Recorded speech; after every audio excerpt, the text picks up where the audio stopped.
Why don't we get started? Thank you all again for coming. My name is Sam Farmer. I'm soon to turn 53 years old, and I faced a late diagnosis of ASD, Autism Spectrum disorder, back when I was 40, which is considered late. Then again, it's all relative. I've met people in the autism community who weren't diagnosed until well into their 60s, and just shy of 3 years old, I had been diagnosed with a learning disability, but unbeknownst to me at the time, of course, was that there was more to the picture than just the learning disability. And so I wrote this book. It's called A Long Walk Down a Winding Road, Small Steps, Challenges, and Triumphs Through an Autistic Lens. And why would I write this book? Well, I did it for several reasons. One of which is that I think largely because of the stigma surrounding autism, I've found that it's important to tell stories about what it's like to live in these shoes, to share lived experiences, and in my case, where I've been really, I think, extraordinarily fortunate, in spite of the diagnosis, to have found happiness and success in life, that it made sense to write this book, if anything, to help other people who have the challenges that I have to carve out better lives for themselves, ideally. So it's kind of like a hybrid memoir, prescriptive or self-help book. If all I did was write self-help tips, it would be a very, very boring book to read.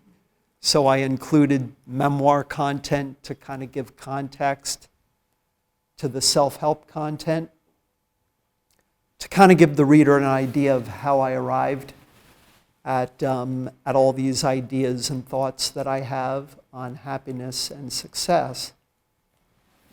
And with respect to the stigma surrounding autism, where me and many others who I've spoken to and communicated with in the autism and neurodiversity communities, if we all share our stories, I feel that only then, realistically, can we do something about hopefully reversing the stigma, which we feel is largely an unfair one, as most, if not all, stigmas are. Because if we tell our story, hopefully there'll be people, good people like you, others whom I've met, who would ideally listen to those stories and ideally, to some extent, to empathize.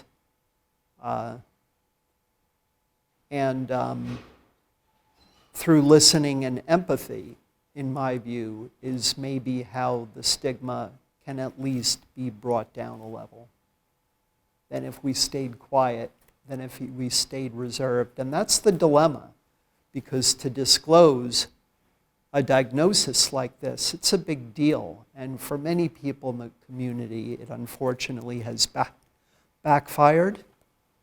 But for most folks, including me, even though hearing the diagnosis for the first time can be a real gut punch because of the stigma, it actually ends up often being a relief. For me, it was a diagnosis that provided answers to all kinds of questions that I had had throughout my life around the challenges that I had, which mostly revolved around socialization, social skills, social competencies, self-esteem issues, difficulty processing and using nonverbal communication, body language, and awareness of others. Because if you have challenges just being self-aware, how are you really going to be able to be aware of other people and of things going on around you? When I was young, we made a trip to Israel, and we were driving around with our tour guide through a place, I can't remember what it was decades ago, of great historical significance, as many areas in Israel are, as you can imagine. And my brothers and my parents were asking very relevant, very meaningful questions of our tour guide as we were driving in his car. And I was in the back seat, and the only question that I could conjure up was, how many miles per gallon does your car get? For example. And perhaps first and foremost, I wrote the book to honor my parents' collective legacy. My mom passed away 5-6 years ago. My father about a year and a half after she had passed. They were both in what I would call the helping professions. My mother as a social worker, as a marital and family therapist, and my father as a doctor. That the degree to which they helped other people arguably is immeasurable. They did tremendous things that I write about extensively in this book to help me, to help my brothers. All that they gave to me, my brothers, to all their friends. Theirs is a legacy of giving, which is a legacy that in writing this book I seek to honor, and which I wrote in their memory. And where once they passed, I couldn't pay them back for all that they had given to me, I decided to go on this mission that I called, and I write about in the book, called the Paying It Forward mission, which is to give of myself to others, again, in terms of ideas and insights around how you can achieve greater happiness and success in life in the face of challenge and adversity, like you face when at 3 years old you learn you have learning disability, and when you go through life being autistic without knowing it until age 40, that there's a lot of adversity that you encounter, and about which I write in the book. So, from a self-help perspective, I'm very careful to only write about those areas that, based on my own life experiences, I feel qualified to speak to, that I myself had lived through. And I arrived at a couple of them, some or all or maybe none of which would apply to the reader, but that if the book ends up not being all that relevant to the reader from a self-help perspective, there's still great value in it in terms of me sharing lived experiences, revealing inner feelings about things that happen to me that probably a lot of people would be uncomfortable disclosing in the book, but which I did on purpose to kind of give the reader of really what it can be like to live with autism, to live with a learning disability, from the point of view of somebody who walks in these shoes. So there's value in it there in terms of exposing to the reader what it can be like to live with autism in a majority non-autistic society. As far as the self-help content goes, I write about developing social competencies, I write about rising above bullying. I write about workplace success and strategies for workplace success, where I've been able to remain gainfully employed as an information technology consultant at my present company, which come next month will be 26 years at the company that I'm with to this day. I write about how music helped move me forward as a musician. I write about what I call marriaging, or being a good spouse, what I've learned in my marriage, about parenting, where I have a son who, like me, is also autistic. And perhaps most importantly, I write pretty extensively about my journey of what I call learning how to love myself, or self-esteem building. And the thing about these self-help areas that I touch on in the book is that all of us, whether autistic or non-autistic, probably have faced challenges in one or more of these areas, that these are areas of challenge for many people, regardless of neurology. That led me to conclude that autistic and non-autistic people probably have more in common with each other than we might imagine, even though it may not seem that way, that I ended up arriving at that conclusion. So in the book, I talk about 3 phases of my life. The partially informed phase, during which I knew about my learning disability but did not yet know about the autism diagnosis. Better one than none, I said. To the enlightened phase, perhaps counterintuitively when I was diagnosed, where fortunately I was born and raised to mostly, not entirely, but mostly to be an optimist, that I can look at the diagnosis in that light, that I felt enlightened.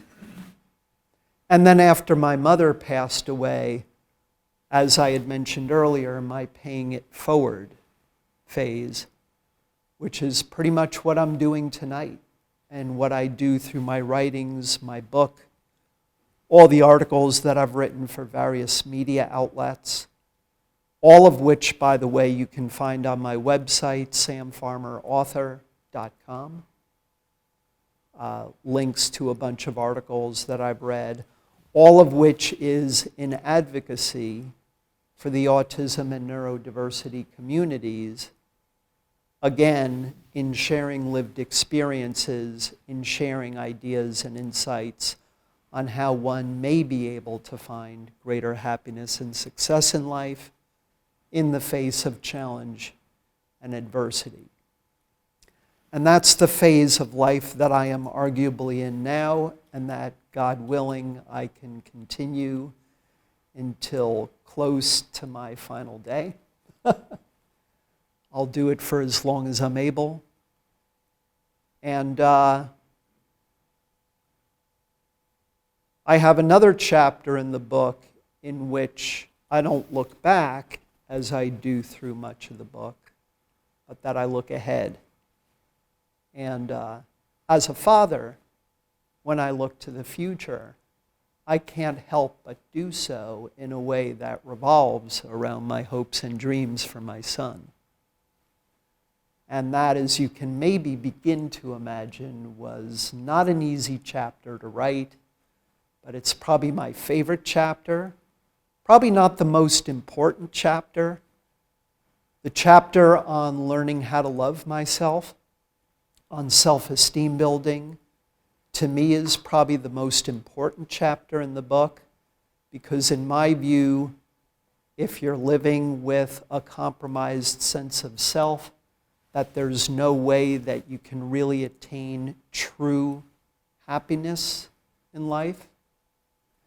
And my mother, bless her soul, had the wisdom to really hammer away on this in terms of parenting me to position me not just for future success, but future happiness, and would also often intentionally say things to me to help boost, or when I was going through a difficult time, to try to help to preserve self-esteem. And I'm very, very fortunate to have had her as a mother. My father had a real talent, in his case, for steering me towards pursuits that he knew that I would not only enjoy, but that I would be proficient at, and that would therefore help to foster self-esteem. And he was 3 for 3 in this regard. He steered me towards being a tennis player. He steered me towards being a cross-country runner. I was able to make the teams at my middle school and high school, the traveling teams in those sports. I ended up being pretty good at them to have been able to make those teams. And music. He steered me towards all 3. And not one of them fell short of their intended goal of just trying to enrich my life, again, positioning for future happiness and success, as well as happiness and success at that time, in that moment. Music runs very prominently in my family, particularly on his side of the family. And certainly if you can get proficient at music, it can bring you great joy, as it did for me. It opened all kinds of doors for me in terms of friends who I could make in spite of my social skills challenges, etc. All of which I write about in the book.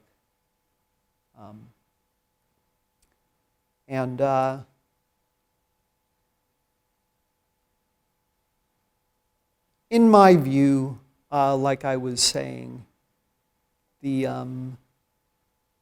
self-esteem portion is arguably the most important, I believe, in the book. And in talking about self-esteem, I focus mostly on 2 points. There are a bunch of other ideas and insights that I have on the subject, but I really hammer home 2 basic points, one of which is the critical importance of self-acceptance in spite of whatever challenges and adversity you face, how critically important self-acceptance is. And second, realistic expectations, not just of yourself, but of other people. With respect to expectations, growing up, I didn't know any better. I expected everybody to accommodate me and give me leeway because of my learning disability, even if I had never told them or never disclosed that I was LD. I expected that of people. I expected them to give their time to me when I needed them to, which of course they weren't always in a position to give.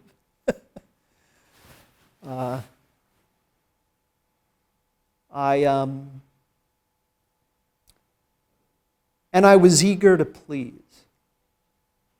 I was eager to please, I think, largely because of my fear of confrontational situations. It's a very real fear that I have. It's much better now than it was back then. But fear of confrontation is a common theme among autistic people. And my strategy to deal with that was to kind of, I guess, to an extent, mask my true self in order to be a people pleaser. Being the kind of person other people wanted to be, or trying to be that kind of person, but falling short.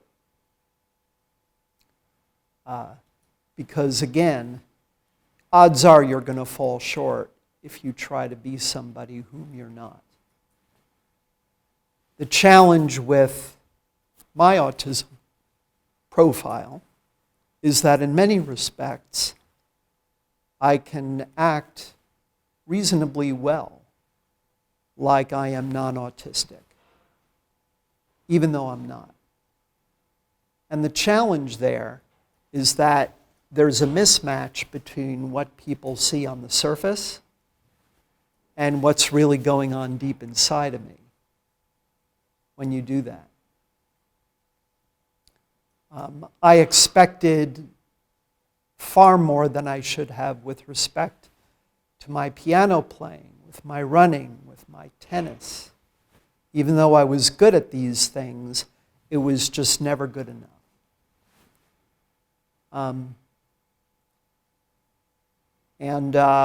When you set your expectations too high, you set yourself up for failure. And that can really erode self-esteem. And then as far as acceptance goes, I'll tell you a story, a very telling one, about the whole notion of self-acceptance and how I struggled with that when I was younger. Because of my learning disability, I was given the option in high school of taking the SAT exam untimed. It was an accommodation to which I was entitled, but which, when it was offered to me, I very angrily cast aside, insisting that I be evaluated on the same terms as my peers. In retrospect, knowing what I know now and didn't know then, what a huge mistake. As it turns out, I didn't even come remotely close to finishing the verbal section, verbal skills really being my challenge in school. Several reading comprehension questions towards the end of the verbal portion went unanswered because I ran out of time. Slower processing speeds, just moving slower at certain things in general, is a common challenge among those of us who are autistic. I'm very fortunate I got accepted to the school of my choice, but based on the grade that I got on that verbal section, it could very well have gone differently. It was an accommodation I should have embraced, seen the value in that accommodation and went for it, but I couldn't do that because I just was not capable at the time of accepting my learning disability. I couldn't accept it. I spent a good portion of my life, particularly the grade school years, fighting it, trying to overcome it. Priority number one in elementary school was no longer having to be in the special ed classroom. I was mainstreamed. I was part-time sped room, part-time general ed classroom. By 5th grade, I was able to be full-time in the gen ed classroom. And in retrospect, I figure what a huge accomplishment that was. But it was because I was fighting the learning disability. I wasn't just accepting it for what it is. The kind of acceptance of, well, yeah, Sam, you're learning disabled, but you're not stupid. You work hard, you made good grades, you got into the school of your choice. So what if the majority of your peers are not learning disabled? Doesn't mean that they're smarter than you are or that they're better than you are. And to this day, where I can be prone sometimes to quirky, idiosyncratic behaviors, I still have challenges with respect to awareness of what's going on around me, again, because of help from clinicians, help from my parents, my own work ethic. It's much better now than it was, but it's still there. That kind of self-acceptance that, hey, it's okay to have these challenges. At the end, I'm a human being. Human beings, whether we like it or not, are born to be imperfect, and that's all well and good. It's intrinsic to the human experience to not necessarily be good at everything. Doesn't work that way. You win some of your battles, you lose some. In being who you are, there'll be some people who you satisfy and others whom you won't, no matter how hard you try. That's life. Accept it. So the importance of self-acceptance. Now, another reason why I wrote the book, with respect to sharing lived experiences with the hope of diminishing the stigma, in addition to honoring my parents' collective legacy, has a lot to do with how difficult I think it's been for a lot of people just to be a part of society in recent years, where maybe some or all of you will agree with me that there's been just a lot of hostility, a lot of divisiveness, a lot of toxicity, a lot of us versus them, tribalistic type thinking, particularly with respect to our political discourse. In all other realms, aggravated by the pandemic. And it's one thing to hear about these things on the news. It's another thing to actually come face to face with it, which I did. In one respect, with my temple needing to install a video surveillance system, come up with the money for that, where never in my life did any temple that I belonged to need a video surveillance system. And what could easily have escalated to a hate crime a couple of towns over from here, but which thankfully didn't, but it was very, very uncomfortable nonetheless. Thank goodness I had the wisdom to just keep my head down, keep my mouth shut. One of the women working in this particular restaurant was black, and there was a man there who, I won't get into details, but who later would reveal himself to be a white nationalist type. Seeing the black woman there, God bless her, she just kept about her business. Nothing happened. He drove off. But it was very, very uncomfortable nonetheless. I'll leave it at that. That it dawned on me, I have this book, and I wrote the book with the intent, first and foremost, of hopefully helping the reader to carve out a better life. That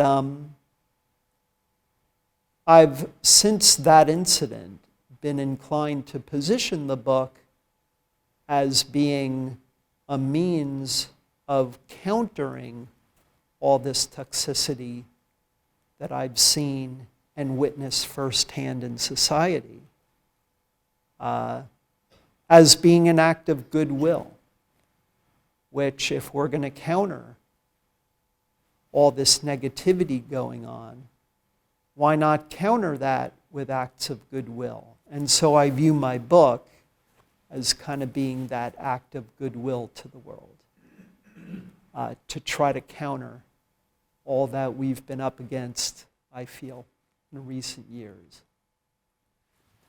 So I'll go ahead and read a couple of sections out of the book,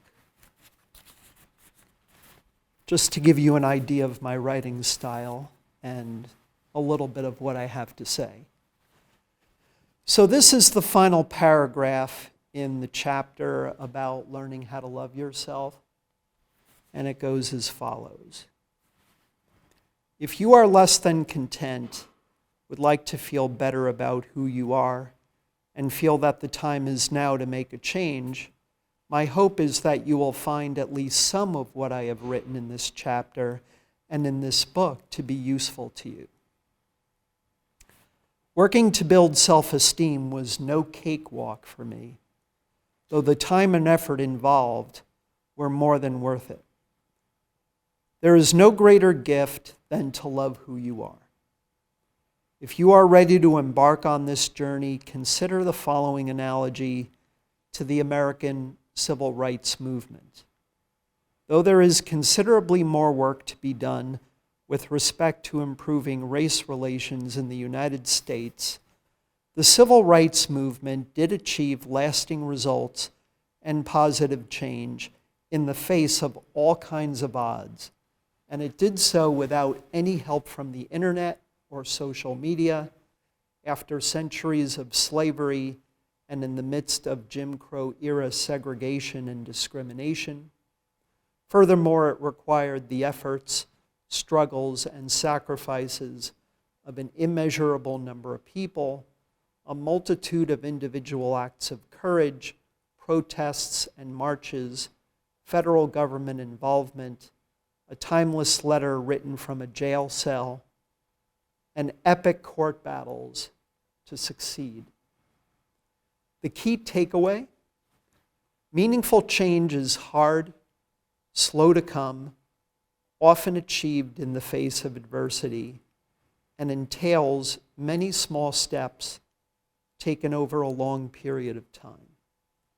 These are the ingredients of change that allow it to take hold and last, whether in society at large or deep inside oneself. Are you up to the challenge? I hope you are. You deserve it.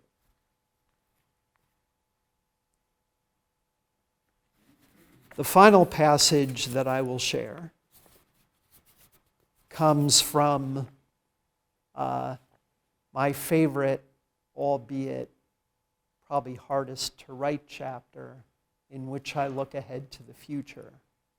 And again, where the writing of this chapter revolved around the hopes and dreams that I have for my son, admittedly, a good portion of this chapter was written with tears in my eyes. If any of you have been to the Wegmans in Westwood pre-pandemic, they had the buffet and then the market cafe area where you could sit and where many of us worked between meals. That was a favorite spot of mine, during which much of this book, or at which much of this book was written. And there are a number of things that I observed in the market cafe, without making myself look too obvious, that actually are written about in this chapter. Very simple yet very profound things that I observed, where in many ways that Wegmans, to me, is like a microcosm in many ways of the greater society. All the people you see, all that's going on, people buying and selling things and eating and talking and just living in a supermarket of all places. And so if you can imagine me kind of being ultra hyper-focused the way many of us who are autistic will do to the elimination of everything else going on around us, I get in these zones where I'm hyper-focused. And as you can maybe imagine, during the writing of this book, my eyes are zeroed in on that screen on my laptop.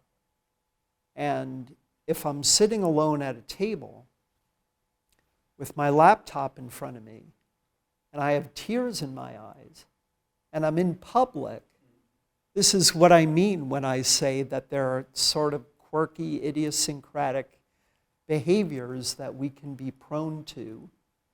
We have certain sensory sensitivities, and we have our own unique ways of reacting to what's going on around us, even reacting to our own thoughts. What I'll often do on the opposite extreme is that I'll often laugh at myself, sometimes in public because I can't help it. It's just the way our brains are wired. There's no doubt in my mind that people would look at me and maybe think to themselves, my goodness, what's this guy up to? But it's not like in being who I am that I hurt anybody.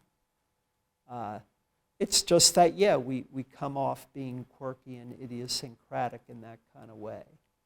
And I think people would understand if I had had the opportunity to explain myself to strangers in the Market Cafe area.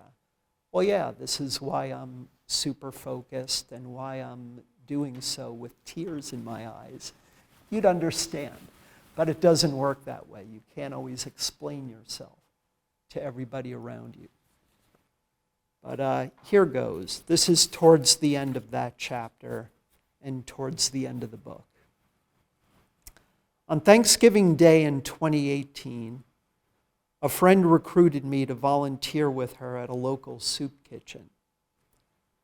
As great as it felt to be reaching out to the hungry and homeless, that feeling paled in comparison to how awestruck I was when I heard how difficult it is simply to secure an opportunity to volunteer at the kitchen. My friend asked one of the folks who manages the kitchen about when she should call in so that she would be one of the first to be considered for a volunteer position for Christmas Day that year. Even then, she could not be sure that she would be able to offer her services. Oftentimes, she called the instant the kitchen was scheduled to start fielding calls from would-be volunteers, only to be repeatedly greeted by a busy signal. After hearing this, I thought to myself, if only goodwill of this magnitude could assume a life of its own, take flight, and extend itself to where it is needed the most. Goodwill toward our planet, goodwill between differently minded people, enabling them to say no to hostility, to agree to disagree, to reach out and compromise, or to at least learn to peacefully coexist. Goodwill that keeps a would-be bully from targeting someone, or that levels the playing field for those who currently play according to different sets of rules. Yes, I admit that I am engaging in utopian wishful thinking, but wouldn't it be nice? This is the kind of world in which my son proceeds with his life, though only in my dreams. And so that gives you an idea of what A Long Walk Down a Winding Road is about. There's a great deal more writing, podcast recordings, videos, all kinds of additional material available on my website, samfarmerauthor.com. That web address is mentioned twice in the book. And I have business cards as well that show the web address. I continue to write, but for a couple of years now since the book was published, I write shorter articles, most of which fall somewhere between 800, 1,200 words, because anything longer than that, a media outlet will say no to it, regardless of how good it might be. And on my website, there's a contact page for readers or other people in the community to reach out to me, and I always respond to those requests or comments or questions, whatever people might leave on the contact page. Events such as these, and there will be future events, are listed on the site. And then on the media page, there's just a ton of links to all kinds of articles that I've written, again, in sharing lived experiences, in sharing an autistic's perspective on any number of things going on in society. Some of them I dare to get a little bit political. I touch on all kinds of societal phenomena to share with readers how those of us who are autistic might think a little bit differently about those sorts of things. And then self-help type articles. There's just a very wide variety of what I've written about, mostly in an effort to promote the book, during which I had a wonderful publicist who helped me to establish relationships with some of these media outlets who publish these articles. And then videos, podcasts, etc., information about the book, reviews, information about me, and also a way to join my mailing list, where if you're on my mailing list, the folks on my mailing list are the first to hear about a newly published article. They're the first to hear about an event, whether in person or virtual, that I'm giving and where, the relevant details. In a nutshell, that's the mailing list. And it's all at samfarmerauthor.com. And thank you very much for listening. Do any of you have any questions, comments, thoughts? Can you go into why it was so late in life? Sure. Diagnosis.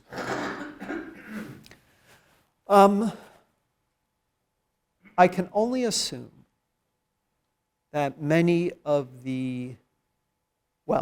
all of the pre-diagnosis clinicians who I worked with on various challenges either didn't think that I might be autistic, or that even if they thought that, they didn't want to say anything about it because you're bringing up a very sensitive topic, and again, the stigma surrounding autism, that there are a lot of clinicians who just won't go there even if they suspect something.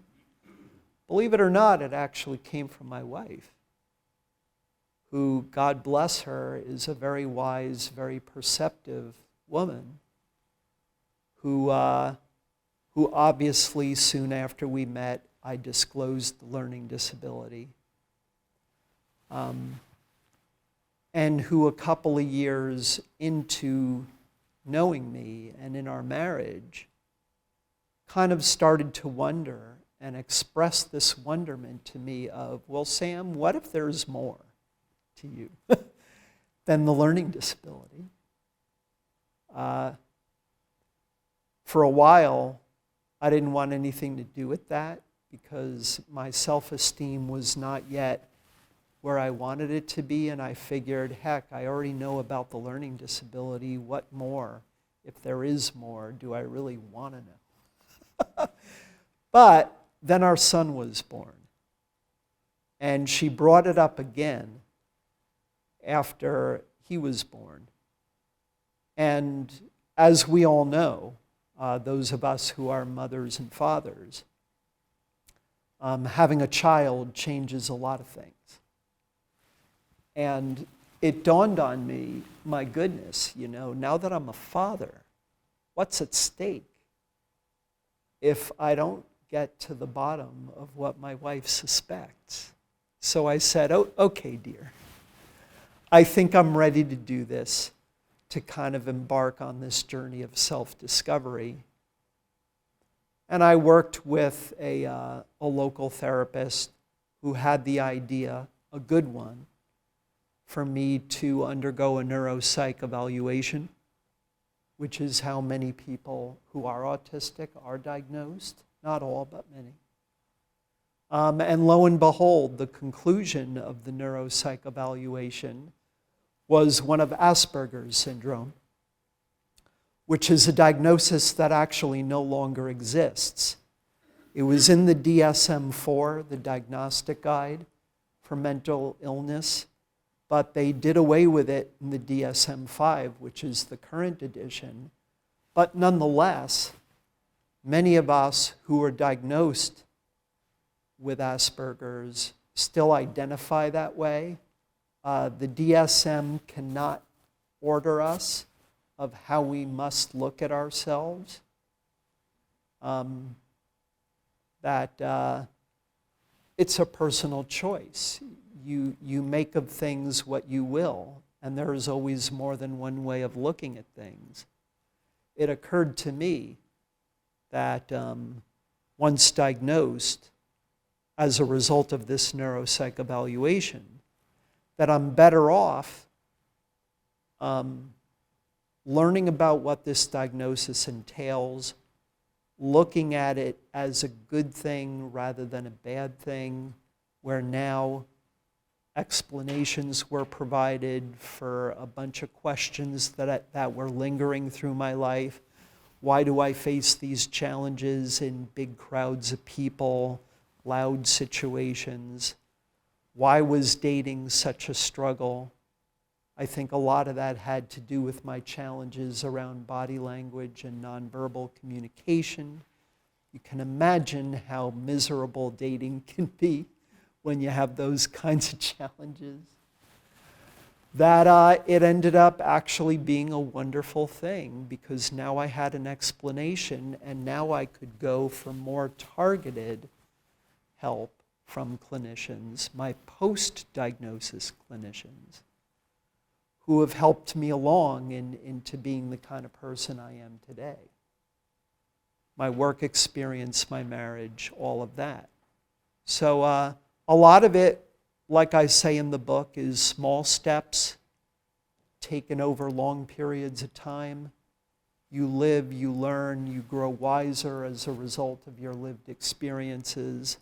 And it takes longer for some of us than others. My son was diagnosed just shy of 2 years old, like lucky you.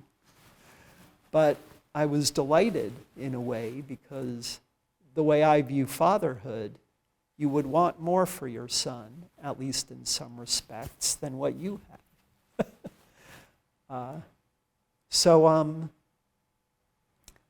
It all comes down to life experiences and the people you meet, in this case my wife, and what she suspected, and that she saw fit to say something about it and kept at it until I was willing to explore it.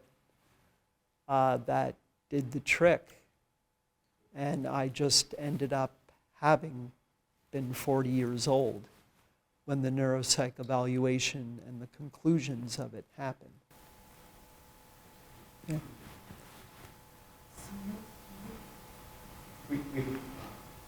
I think of the spectrum as being sort of up and down type of deal. Can you speak to the width of it? Like my mind says that most people on the spectrum are towards left brain, numbers oriented, blue and green as opposed to visionaries and this type of thing. Can you be on both sides, or one or the other, or can you move from one side to another, or is there no side? Well, I guess the easiest way for me to answer that question would be to say that when you've met one person on the autism spectrum, you've met one person. My challenges could be another autistic person's strengths, vice versa. There's such a wide range. Different types of sensory sensitivities, different types of unique attributes, strengths, where the neurodiversity movement, I talk a little bit about it in my book. I talk a ton about it more recently in my articles that focuses on just the strengths that autism can bring, that we all have different sets of strengths, but there are some common threads, you're right.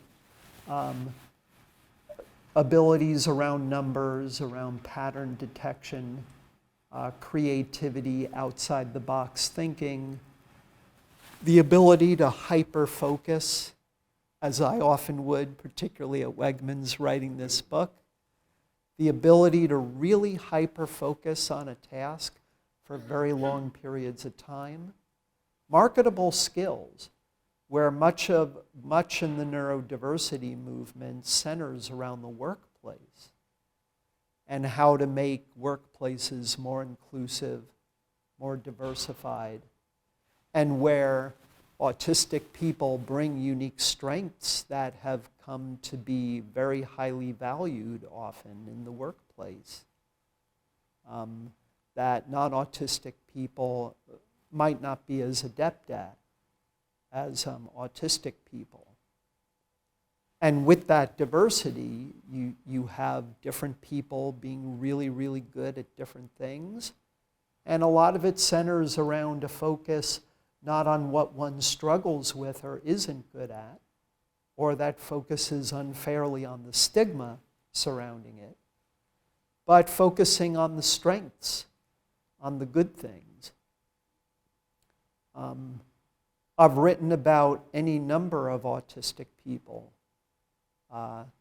who have done wonderful things. A number of celebrities have been diagnosed autistic or even self-diagnosed. Actors Daryl Hannah, Dan Aykroyd, David Byrne, the lead singer of the Talking Heads, if you've heard of that band, all autistic. I believe Elon Musk might be autistic.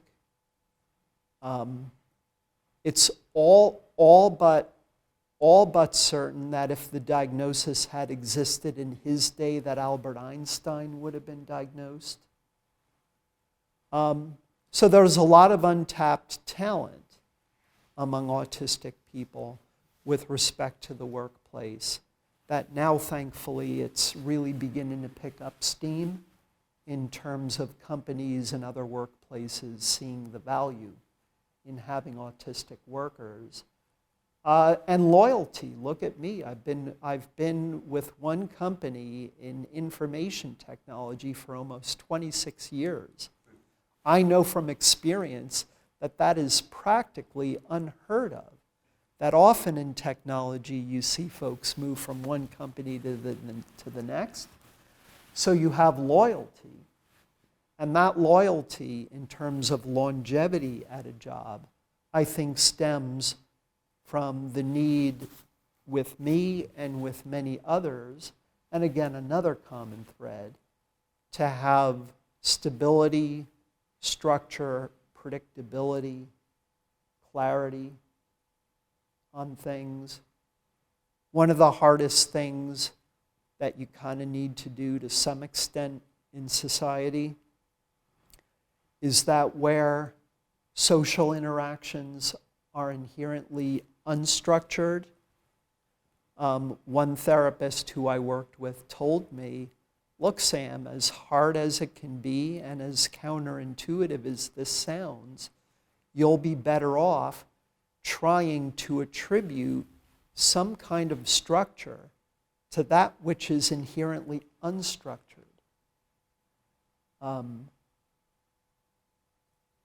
Learning social scenarios one at a time, as opposed to learning something from one social situation that you can universally apply to all the situations you find yourself in going forward. Very, very difficult thing to do. You'll find some autistic people are able to do that, but not me. Not many of us. I was horrible at English. There are a number of autistic people who are very good at it, who have written books, some of which were bestsellers. And then math versus not so good at math, music versus acting or visual arts. Again, that's why you call it a spectrum. That's the best way that I can describe it. It's all over the roadmap, with the common threads tending to be social communication challenges, a tendency towards repetitive behaviors that can make it very difficult to break certain habits. I've dealt with that. Sensory sensitivities, often extreme sensory sensitivities of one form or another, and the processing of nonverbal communication. Those tend to be common themes.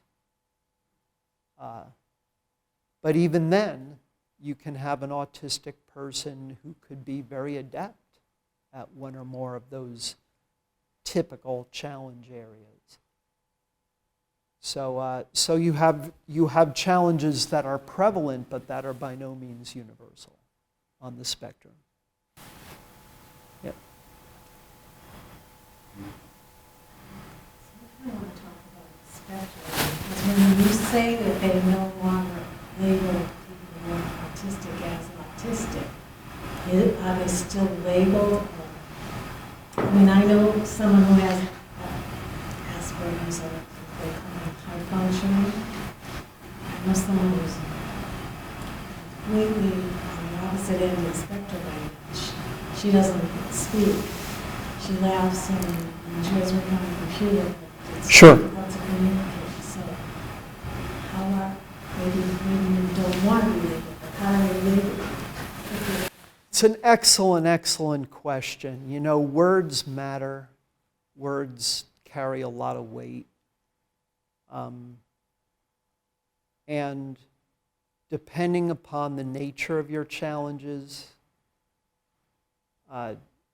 depending upon your lived experiences and how acute those challenges are,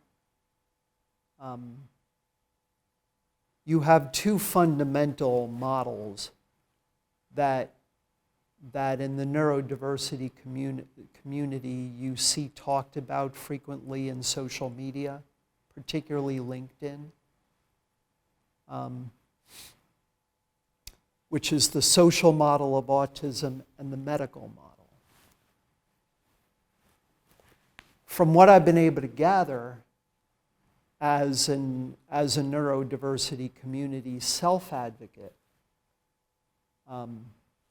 what you have with the medical model is this notion of autism as being a pathology that needs to be treated, for which many people long for a cure, which is treated often very heavily by psychiatrists, by neurologists, different types of clinicians. There's a lot in ABA therapy, applied behavioral analysis, that basically tries to fix these behaviors to help autistic people fit in better with society. And that the focus is more on bringing awareness to this as opposed to acceptance, which again I talk about extensively in the book and talked about earlier. I subscribe, because of the nature of who I am, my lived experiences, my kind of challenges, I subscribe to the social model, which basically says, we don't need to be fixed. We don't want to be fixed. It's one thing if there are certain challenge areas that we want to improve at, just because we want to do better at certain things. that I'll go to a clinician for, but I don't go to a clinician to be fixed or to be cured. What we want is to be accepted, if not in fact appreciated, for the unique perspective and skills and unique abilities that we bring to society. That it's about not just awareness, but also acceptance and appreciation. And I'm all about inclusivity, personally. Even though I subscribe to the social model, I by no means deny legitimacy to the medical model, because I know that autism is a spectrum. Neurodiversity is this whole universe of not just folks who are autistic, but folks dealing with ADHD, with anxiety.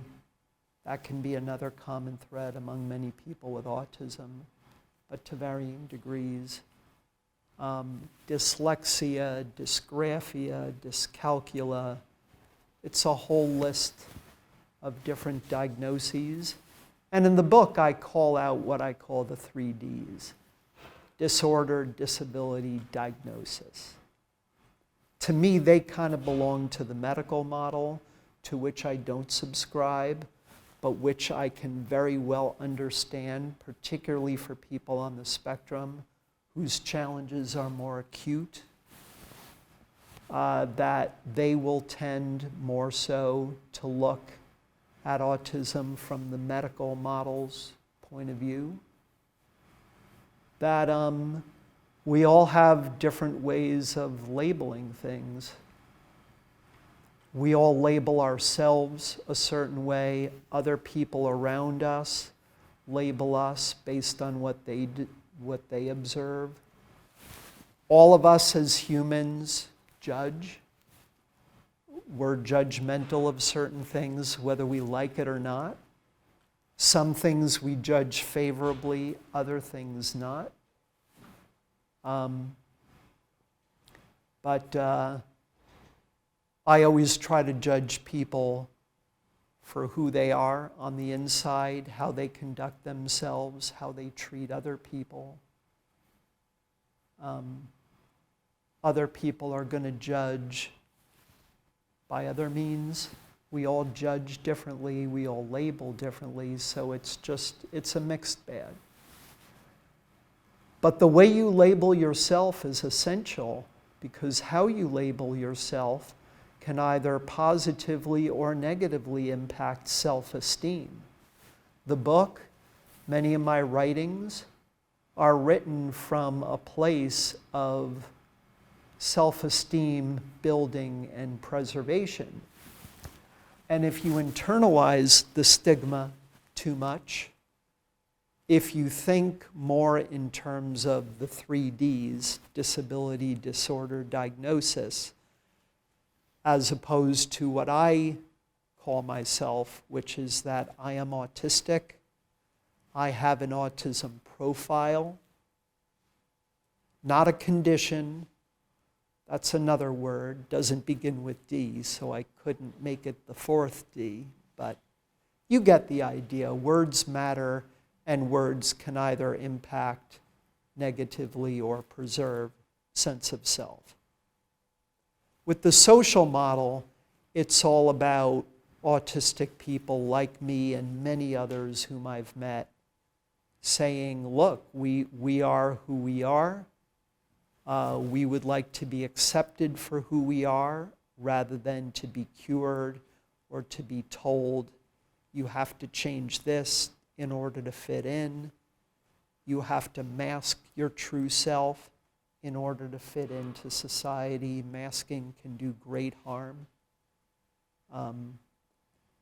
Like I said before, I needed to mask early on. My way of masking was to really be a people pleaser because of my fear of confrontational situations. But it's about us wanting to be able to be who we are without consequence, without others trying to fix us. And that's the social model. So, and everything in between. I mean, so many different ways of looking at it. Again, because autism, neurodiversity, these are broad, broad spectrums. And just because I subscribe to the social model, who am I to say, oh, the medical model is completely illegitimate? My thinking is more inclusive than to dictate these things just because I feel a certain way. Yeah. Until acceptance comes around, what is your recommendation as a parent and also as someone who lives with autism as far as how to help an individual with autism? I know you spoke to your mom being so helpful to you to know when the line was as far as criticism versus helpful redirection. And I think it's really easy trying to help your child survive in society that expects them to blend, access to a job, access to school, friends, Yep. sort of depend that you fit the model. So where is the line would you recommend as far as helping someone to sort of follow those social norms versus what's too much, what is too critical, with the ABA and redirecting behavior, where is the line pretty much between preserving their self-esteem and letting them be who they are, and helping them sort of survive in this not yet accepted world? Ooh, it's a loaded question. I'm sorry. And it's going to depend on the individual. It's going to depend, if you're younger, on that individual's family, their parents, how a parent sees fit to raise his or her child. No easy answers here. I always encourage people who I reach out to, whether publicly like tonight with all of you or through my writing, to just urge people, even though it can be very, very difficult to build up the courage for it, to be who they are. And the consequences of that will come. Me and others are working very, very hard through my speaking, through my writing, all kinds of people through their speaking and writing and social media activities to change the script, to hopefully to do our best, because that's all we can do to make it a more inclusive world, at school, at the workplace, with friends. And to be who you are. Easier said than done, but very, very important, because if you think about the flip side of not being who you are, of masking, I've spoken in support groups that I do regularly to older adults, older than me, who have had to mask their whole life, who feel they completely lost track of their true self. They're going through a very difficult, miserable time. They all regret that they had to mask their whole lives in order to fit in. And they look for their group of people, their tribe, so to speak, of who you can surround yourself with, that you can be who you are without consequence.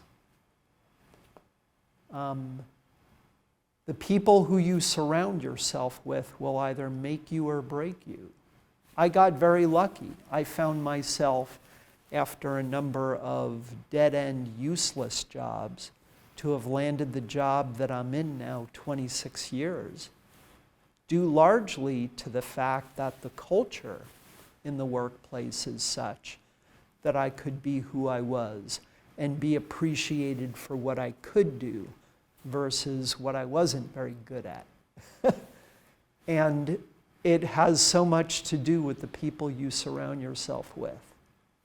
We all end up being in situations in life where we unfortunately have to deal with people who we don't want to be around, or who aren't good at heart, or who don't appreciate what somebody can bring to the table, or who can appreciate kindness and those sorts of things. And again, no easy answers. It's easier said than done, but you kind of have to try to just push through with, as I say in my Rising Above Bullying chapter, to have a knowledge going through life that there's a darker side to human nature that is inevitable, and that if you arm yourself with that knowledge and you teach it to yourself and you don't forget it, that and other things I write about in that chapter can arm you with the strength to rise above what other people who you don't want to be around might dish out. But I always encourage, be who you are. Tell your story, as I do. It's for a reason, that people would listen and hopefully to some degree empathize. And if I could have it my way, I would want every neurodiverse individual on the face of this earth to tell his or her story, so that people could listen and learn, and ideally to empathize, to try to bring down the stigma, and where people can be who they are and don't have to mask their genuine selves. A bunch of us are working at that, just in our own way, to raise awareness, to try to bring about greater acceptance, if not appreciation. I've been appreciated at my workplace. I was appreciated in my family. I regret that a lot of people don't have those things going for them the way I have. And I write more than once in the book how fortunate I've been in those regards. But I think that's what it comes down to. Being who you are and telling your story, and being wary of the people you surround yourself with, the people with whom you associate.